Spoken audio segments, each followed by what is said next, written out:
Welcome back to Sunday Brunch Live. We're here cooking with Kimberley Walsh. That was Erasure's tune. Do you like that? I quite like that. Not really my cup of tea. Oh, what? I'd rather you had more Christmas songs on, to be honest. I think that was a Christmas song, wasn't was it? I think it was. I think it had some Christmas stuff in there. Okay. And we got so more. doing an Erasure tribute act, haven't we? We do, yeah. We do. Bagsy be Andy Bell next time. Yeah. We swap, we switch. All right, how is your cooking? I'm all right at cooking, you know, as long as I've got a recipe to follow or something, I'm all right. Did you know it's 11 years to the day that this song was #1?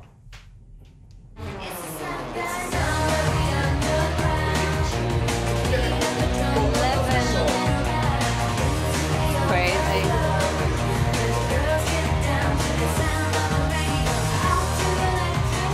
Wow. 11 years. Honestly, it is crazy. I don't know where 11 years has gone, and it's making me feel very old.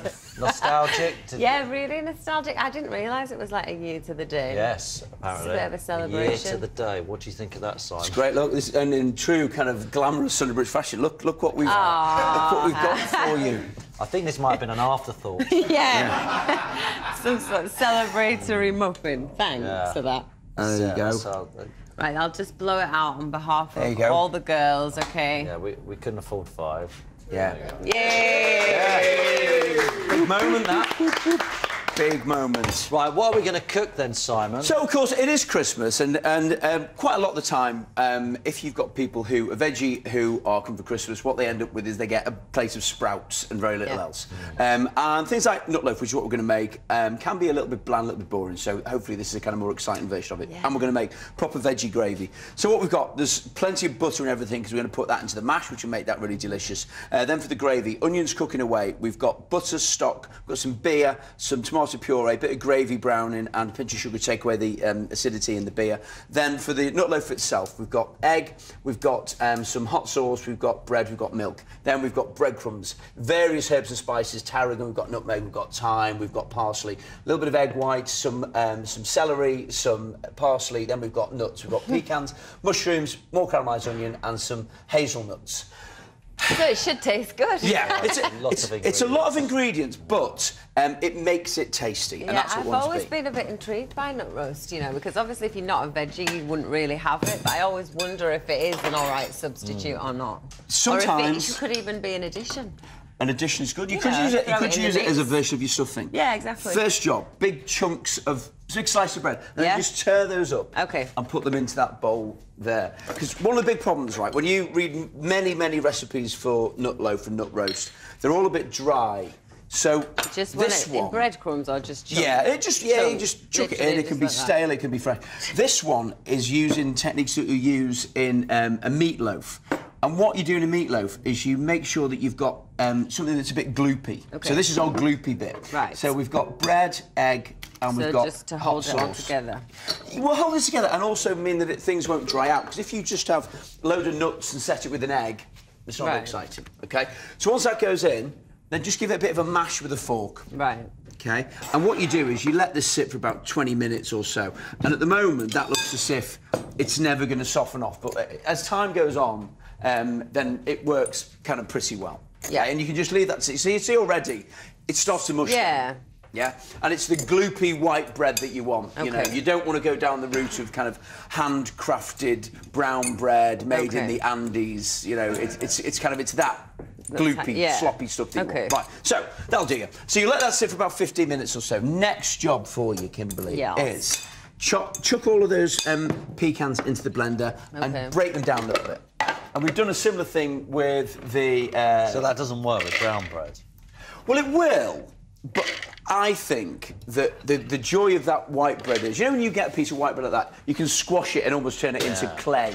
Yes. You know, into modelling clay. And you want that sloppiness. If you're going to do it with brown bread, Tim, then I know you only have brown bread. Well, how about sourdough for us London types?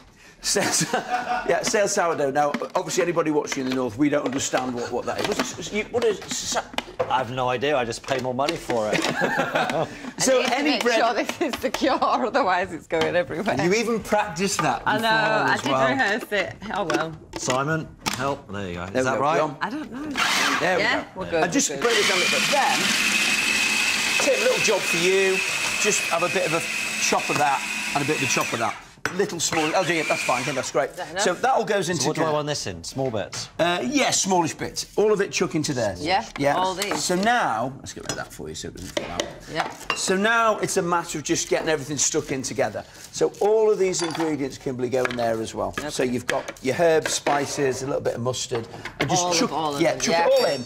And then, to be honest with you, the only way to get this going is to get your hands in, OK? So really kind of work it so you start to break it down. Which you'll like, because we've just found out you do like getting your hands dirty when it comes to developing properties. I do. I'm partial to a bit of decorating and wallpapering. So you've got a property developing business. I've got a property company and my boyfriend, we buy and renovate properties, Yeah, and you actually like doing it yourself? But I actually like getting involved. Do you? Yeah.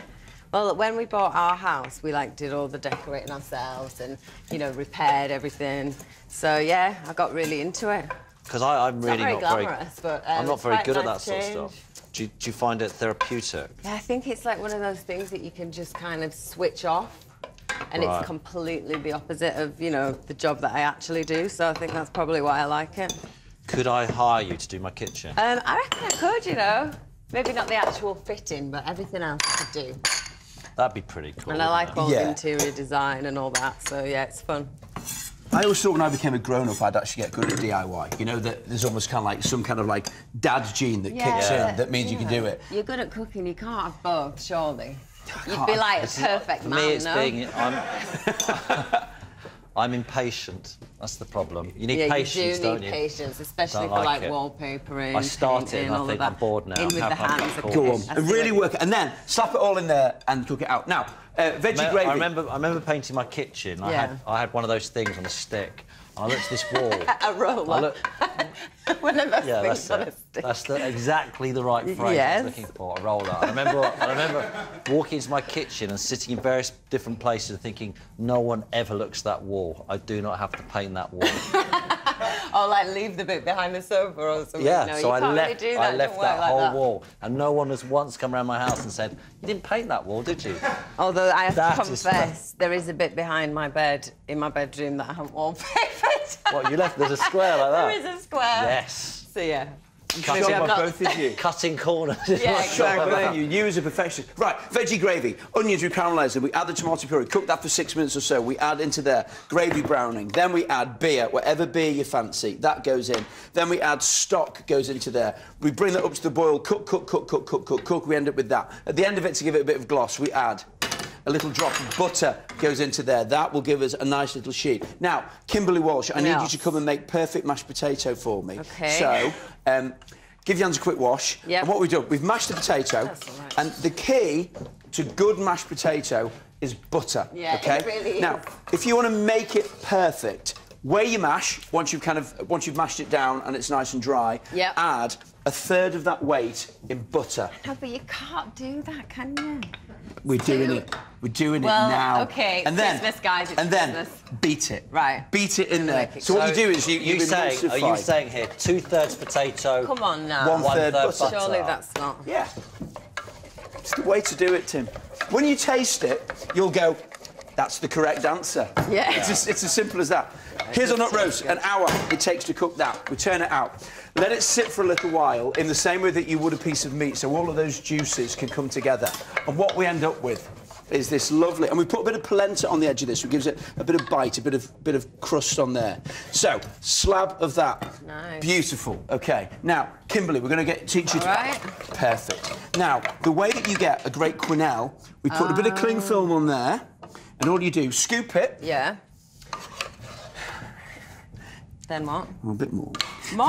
Yeah. Just round a bit more. Now dollop it down again, and then scoop it. There you go. So you've got one side smooth, and then... Oh, OK. And then dollop that on the plate, and then we add... Does the butter have to be cold? It helps, Tim. It's not essential. If it's gravy looks amazing. If it is melted, then you can't emulsify it in the same way. So you need to make sure that it's solid. A few sprouts on there. Lovely. Come have a taste of this. So we've got our lovely nut roast. It looks good. Lady Walsh, have a little dig in of that. Tim, have a taste of that.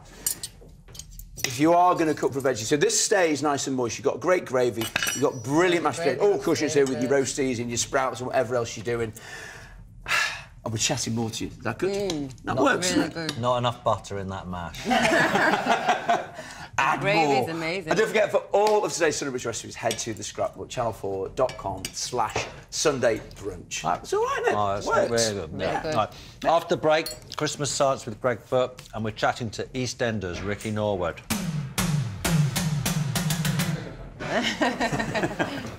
See you after the break.